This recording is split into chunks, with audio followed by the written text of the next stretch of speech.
From LinkedIn News, I'm Leah Smart, host of Everyday Better, an award-winning podcast dedicated to personal development. Join me every week for captivating stories and research to find more fulfillment in your work and personal life. Listen to Everyday Better on the LinkedIn Podcast Network, Apple Podcasts, or wherever you get your podcasts. Break language barriers instantly by translating up to 44 languages in real time with the HP AI PC, powered by the Intel Core Ultra processor. With the right tools, work doesn't have to feel like work. Learn more at hp.com/AI PC.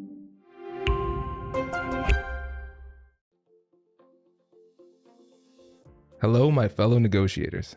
Did you know I once had a listener share that after listening to our podcast, she was able to negotiate a $53,000 raise? And you know what I told her? Where is my commission? Just kidding. But the real story is, this was after years of being too afraid to negotiate. But after listening to a couple of episodes on salary negotiation, she felt equipped with the confidence and tools to ask for the payment she deserved.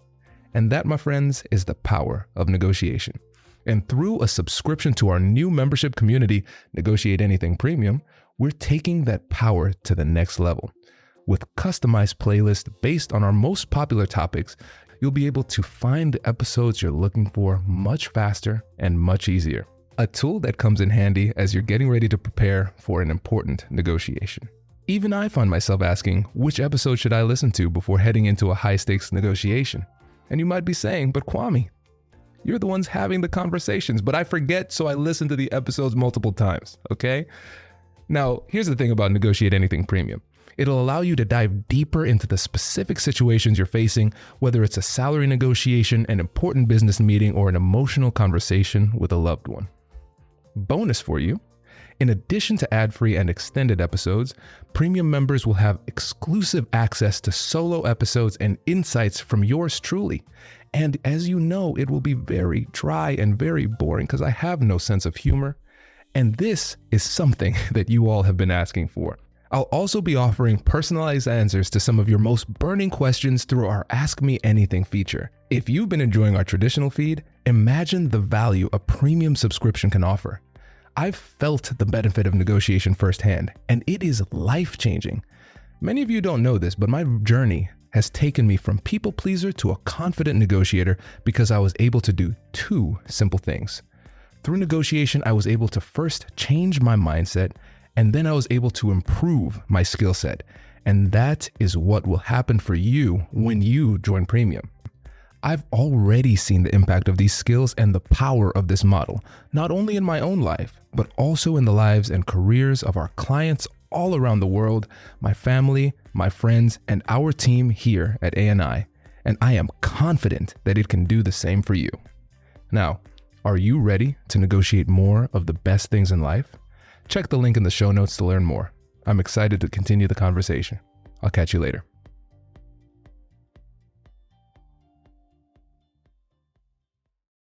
So on the surface, salary negotiation seems like it's just a numbers game. How can I get the most salary out of this organization that just offered me a job or will hopefully be offering me a job? And let me try and figure out that numbers game.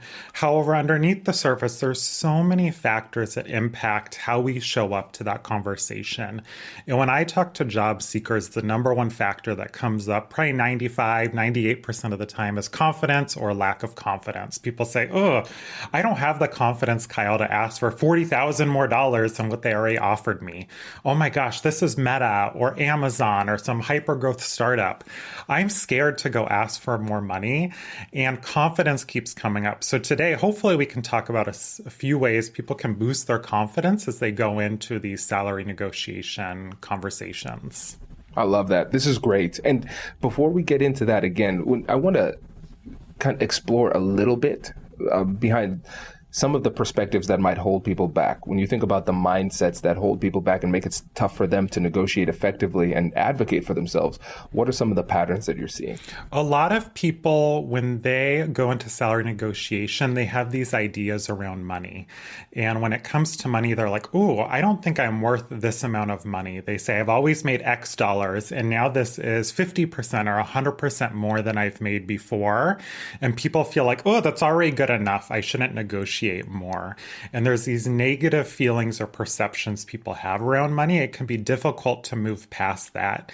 And people connect money to their worth. I'm worth X amount of dollars, but not Y amount of dollars. And there's this stickiness that comes in. And when I come in, I try and say, let's disconnect that and not say, here's what you're worth. The money is not your worth. It's simply an exchange of energy. You're showing up and delivering a certain amount of energy to the organization. What energy can they provide back in regard to money? And that can be helpful for some people to disconnect from, oh, this is my worth. No, it's not. It's just an energy transition between you and that organization. Where should we start? What would you say is the number one mistake that you see people make in these conversations about compensation? If I had to pick the first one, I would say don't take things personally. When people take things personally, that's one of the biggest mistakes. And you really have to look at it as a business problem that you're trying to solve collaboratively, right? I mean, it's not about you. And the way that companies pay people really isn't about the person at all. It's how much they value the work that you'll be doing for them. And so it's normal that different kinds of companies might value that work differently. And so you just have to remember that it's really a statement on the work and not a statement on you as a person. And it's really hard to get that emotional distance, but when you can be a lot more effective. 100%. Because if you start taking things personally, then you're losing that perspective, and then you'll probably respond emotionally. And oftentimes our emotional responses are not the appropriate responses for the negotiation. They might feel good in the moment. Don't get me wrong. They feel great. But, but then you have that Or emotion. it might feel terrible, too. I mean, that's the thing. That's the thing. You're kind of, you don't know. It's random in that situation, right? Because sometimes the emotional response can feel good. It could be cathartic in the moment, and then the ramifications are down the road. Or maybe it feels bad in the moment, too. Or maybe you get lucky. Yeah. And so I think it's really important to recognize the difference between an emotional thought and a rational thought in the moment. Yeah. And so it's easy for us to just say, okay, good, next one. We won't take things personally. On to the next idea. But it's easier said than done, right? Yeah. So what advice do you have for people who say, well, okay, thank you, but it's hard for me not to take things personally.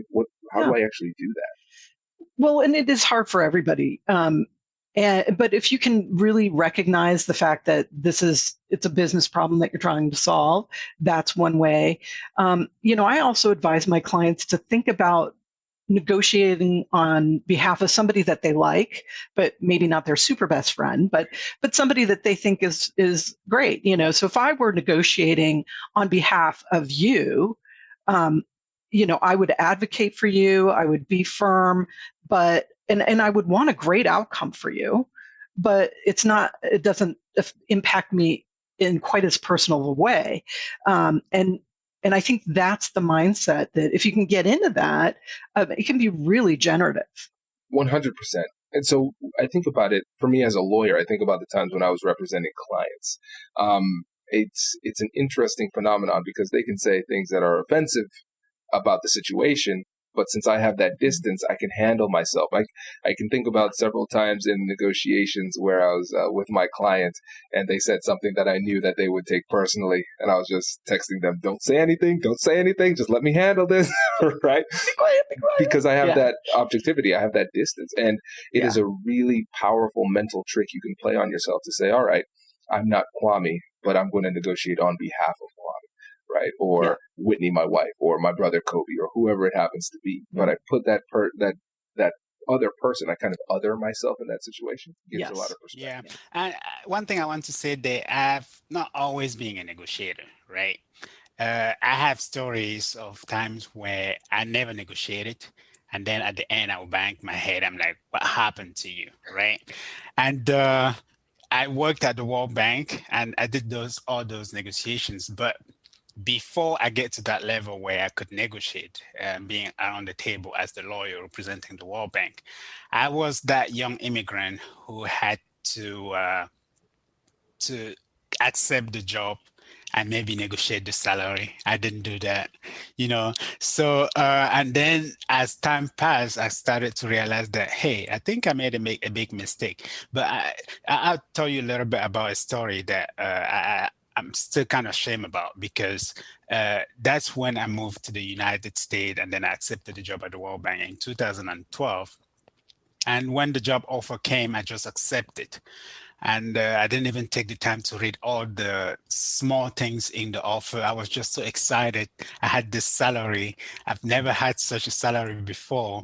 And, the job offer was coming from the World Bank. I thought I was just so lucky.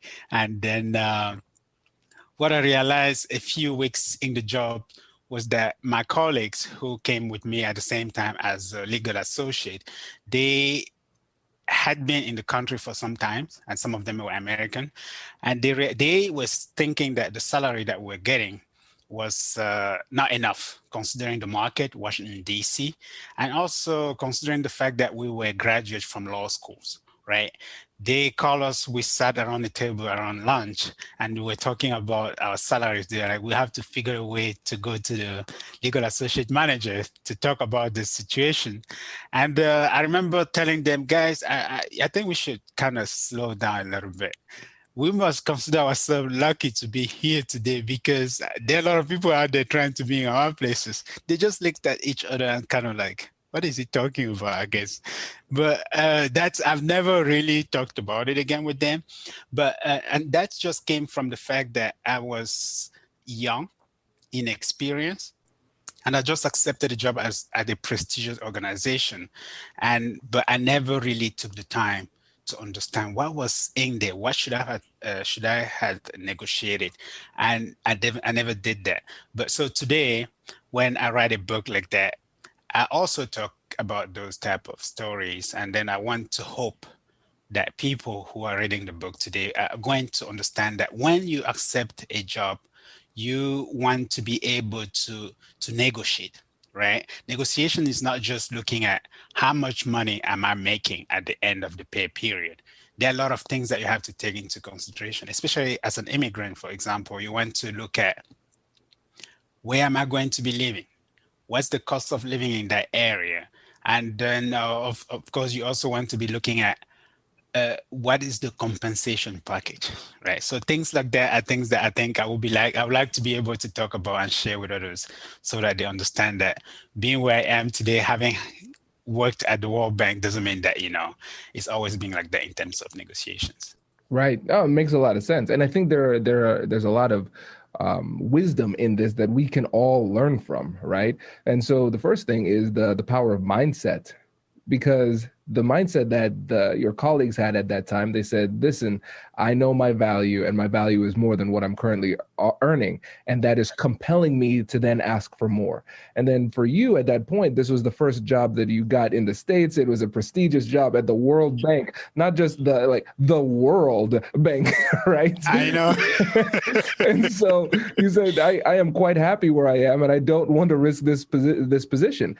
I've recognized that this is a mindset that happens a lot with immigrants, happens a lot with minorities, and especially if you are somebody who you might be a first generation college student, or somebody who is really blazing the trail for your family or community, doing something new. Compared to everybody else that you're doing so much better. I am happy. I don't want to risk it. And so we have to understand that mindset in order to overcome it, right? We have to think differently about it, and then we can move forward. But if you really don't know that there is another way to think, then you wouldn't even know that a change needs to be made. Yeah, that's true. That's very true. So there is that lack of knowledge, right? The first aspect of it. And the other one is a challenge that I think just has to do with maybe feeling maybe a little bit insecure, knowing where you come from and knowing what you're looking at. You don't have the time to definitely say, hey, let me stop a little bit and think about this. Is this fair or is it not fair? No, people don't think about that. When the job offer comes, they click yes without reading everything.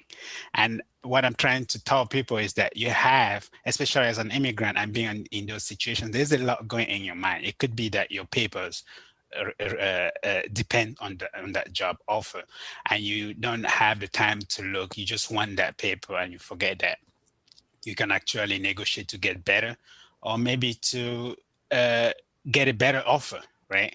But people don't always have the time to think about that. So that challenge, and also thinking that they may have to engage in some form of difficult conversation, because that's what it is, right? How are you going to start from your position asking your employer to give you more money when you have other issues like getting your paper renewed, you want getting a job and starting supporting your families back home, and here you saying they say I should negotiate. So they are afraid. They don't want to engage in that. I've got a quick story for you. So I was at this keynote and I talked to a listener and he said, Kwame, I love the podcast, but my favorite part, man, I love those commercials. And I said, I don't think this is a true story. And now let me tell you about Negotiate Anything Premium, where you can listen to your favorite Negotiate Anything episodes ad-free. With a subscription to Premium, you can get access to more insights from your favorite experts and ad-free listening and extended episodes. Bonus, you'll also get access to exclusive episodes and personalized advice from yours truly. If you've been looking for an easy and affordable way to level up your skills and negotiate more of the best things in life, join our premium community. Now, for that gentleman in that fictional story, this ad's for you. And for the rest of you, I'll see you in premium. Introducing the HP AI PC, your powerful AI assistant. Easily search through personal files, gain valuable insights, and make smarter, more informed business decisions. Unlock the future of work today with the HP AI PC, powered by the Intel Core Ultra processor. With the right tools, work doesn't have to feel like work. Learn more at hp.com/AI PC.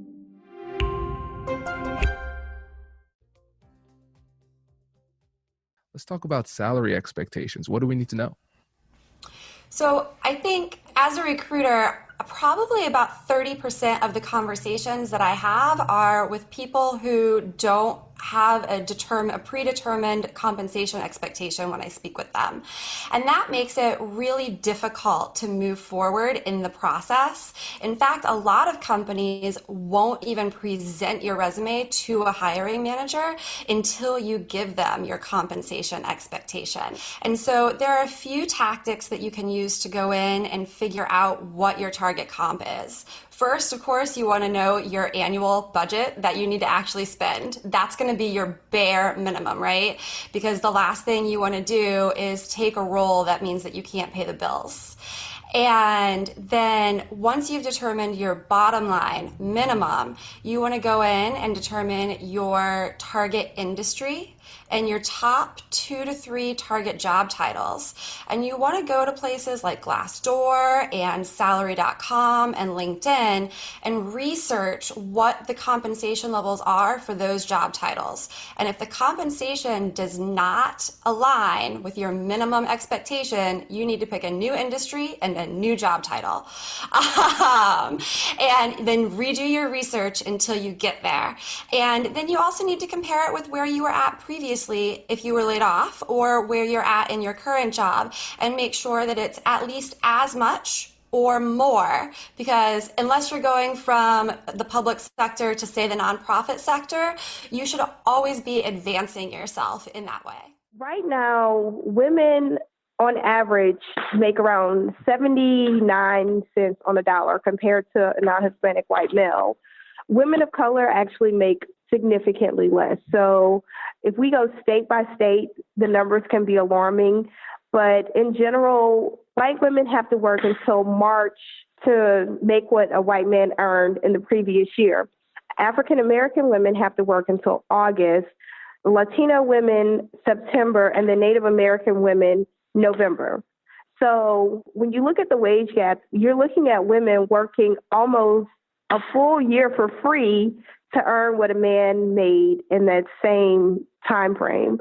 It's really more complex than just saying, oh, they make less, because when you look at traditional job roles and social roles that the women carry, women have to take off of work to give birth to a kid, whereas a man doesn't. And so women are penalized for leaving the workforce for a certain amount of time, and they're not paid for that time. So when they re-enter the workforce, there is a gap in their work history. So when women and men start off right out of college, they're typically earning close to the same amount. But as they get older, as women get older, they earn less. On the other side of that spectrum, women are typically the caregivers for families. So when parents are ailing and things like that, it's typically the woman who opts out of the workforce. And so there again, we see another component of the wage gap because women are not engaged in the workforce because they're caring for families, which is essential work. So it's a really, really complex issue, but that's just an overview of what the wage gap is. Wow. And that's for people who are coming in and doing the same job. So the women are paid less for the exact same work than similar situated. Wow. That's crazy. Right. So I like getting niche with research. I mean, I love Glassdoor or PayScale or Salary.com or LinkedIn, but these tend to just have high level salaries. And you want to get as niche as possible when you're researching salary, when you have an offer or a potential offer. So I primarily work with people in tech, Silicon Valley, IT, these really niche areas. So my favorite is Team Blind. This is an anonymous community board where you have to be registered with a company, have a company email to participate, but you don't have to have a company email just to view people's answers. So it's kind of like a Reddit of sorts. Reddit and Glassdoor kind of had a baby. This would be Team Blind. And I like it because people will say, I just got an offer at Amazon. I'm an L6. Here's my exact compensation package, my salary, my bonus, all of that. And I like it because then you can go in there and actually see the exact level, the exact team, the actual data was posted, and get really live and relevant information. So I like starting with Team Blind to see real case studies or examples of people who've gotten offers. That's one of my favorites. And then once you've seen a few examples, I like zooming out a little and going to levels.fyi. This is again really helpful for tech, and you can go and see companies across various titles and levels. And a lot of the people I work with will often have competing offers from Amazon, Google, Microsoft, and you can see how these offers compare across these different organizations and levels. Because sometimes it can be tricky. I got this offer at Microsoft, then this one at Google, then this one at Amazon. How do they compare with different RSUs and bonuses and salaries? So using kind of Team Blind case studies and then Levels FYI and their data can be super helpful to compare across these organizations. What advice do you have for people as it relates to finding ways to slow down so you can find that stability and respond appropriately? Well, I think one of the most important tools that we have in salary negotiations is silence. So, I recommend that when you make your requests, make a request and then be quiet. Don't try to jump in and fill that space because we're kind of socialized to do that. It's like, oh, silence is bad. Silence is not bad. And you're not trying to trick the other person, but you want to give them a moment to process what you've just asked for and really allow them the opportunity to respond. If we just jump right in, oh, well, if you can't do that, that's okay. That's one of the things that we commonly do in these situations. But silence can really help in giving you space. And just like in interview kind of situations, people don't expect you to be, boom, boom, talking over each other and rapid fire kind of sitcom deal. That's not normal. And so taking a moment, being deliberate, if you need some time, ask for time. All of those things are absolutely okay to do in salary negotiations. Absolutely. Absolutely. I tell you, one of the things I like to keep in mind is you're going to make more mistakes by going too fast than by going too slow in these difficult conversations. The other thing is you can't put the toothpaste back in the tube. Once you say certain things, you can't pull it back, right? Yeah. Recently, I conducted a short survey. I'm still receiving responses for that survey. It's a question I ask many immigrants. I've received more than 110 responses so far. Why did you negotiate your first salary when you move and when you move to the country where you live today? And then if you didn't negotiate, why? Is it because you were lucky? You thought you were lucky to have the job, thankful to have the job, or is it because you didn't know that salaries were negotiable? And many people respond and tell you, the majority of the responses that I've received is that I didn't negotiate because I was afraid of losing the offer. I was afraid, I didn't know that salary was negotiable. I was thankful for the job.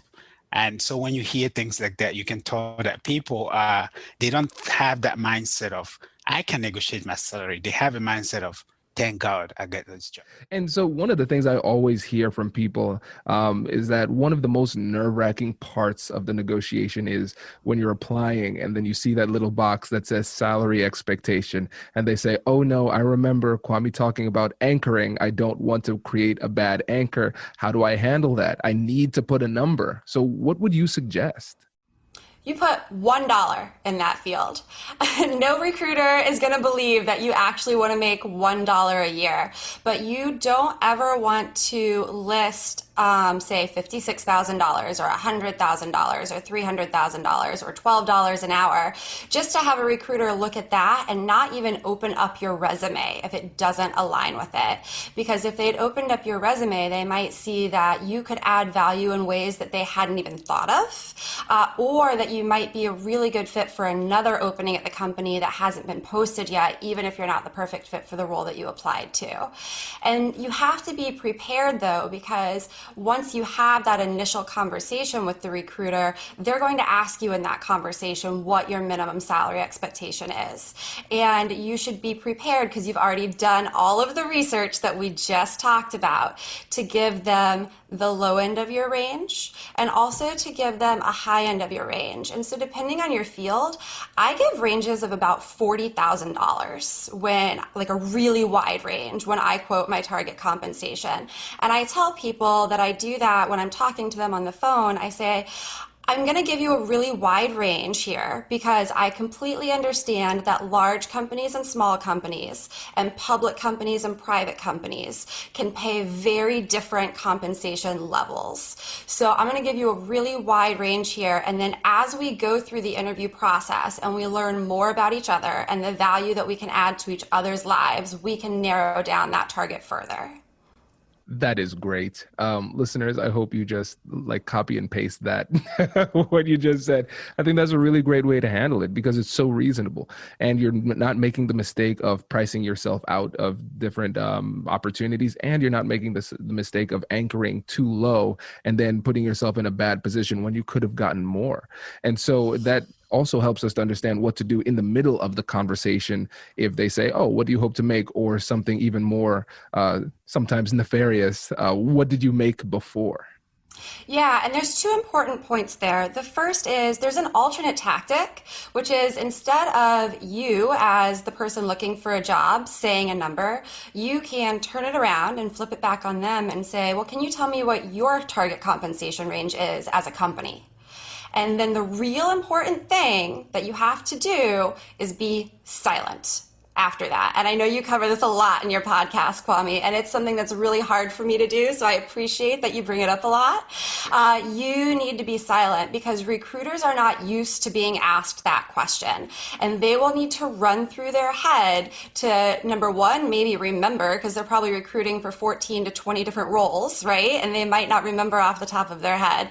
And then number two, especially if they're with an agency, they might have some clients where they're allowed to say the number and some clients where they're not allowed to say the number. And so they might have to kind of go through that Rolodex in their head to figure it out. And then the other really important point is that it is only legal to ask for previous compensation information in certain states.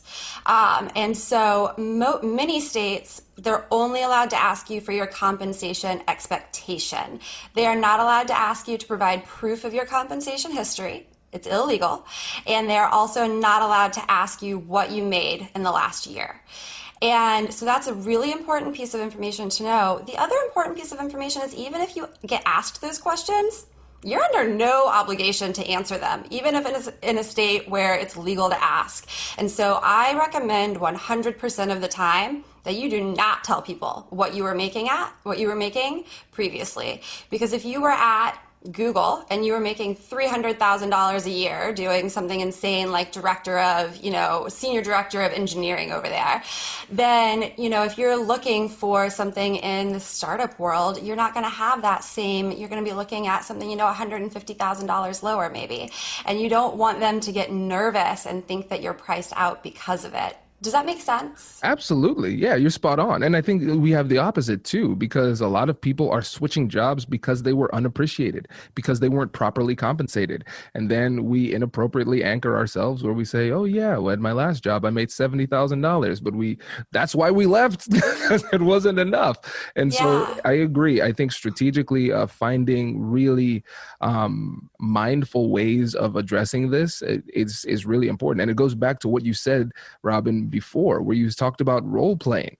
This shouldn't be the first time you're going through this. You should have practiced this a number of times so it comes out smoothly. A lot of times we are caught off guard with really basic questions that we saw coming. We should have seen coming at least.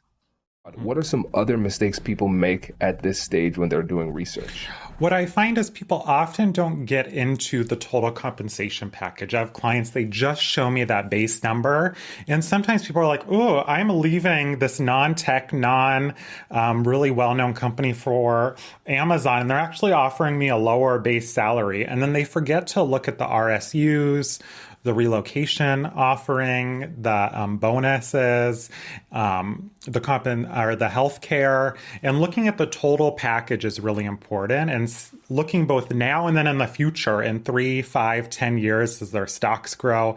And you want to ask yourself, what's important to you? So when you're thinking of your salary expectations, I can encourage people to really write out what's important. Do you need cash now?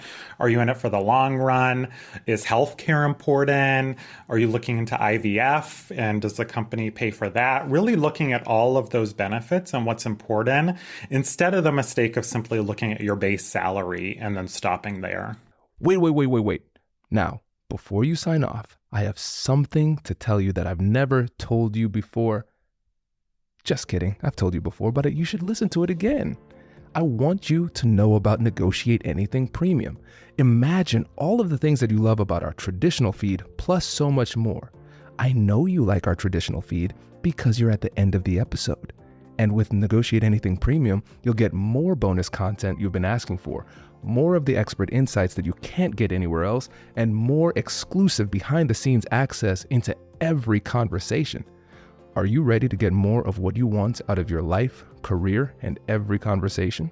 With Negotiate Anything Premium, you'll have access to more high-level, custom-designed content and insights, giving you the tools you need to negotiate higher salaries, better deals, and better relationships in your life and career. Once I had a listener share that Negotiate Anything helped her to negotiate a $53,000 raise. Could this be you? What would that mean for your life? I've seen firsthand the impact this model has had on my life and the lives of my corporate clients, and I am confident that it can do the same for you. Are you ready to negotiate more of the best things in life? Click the link in the show notes to learn more. I'll catch you later.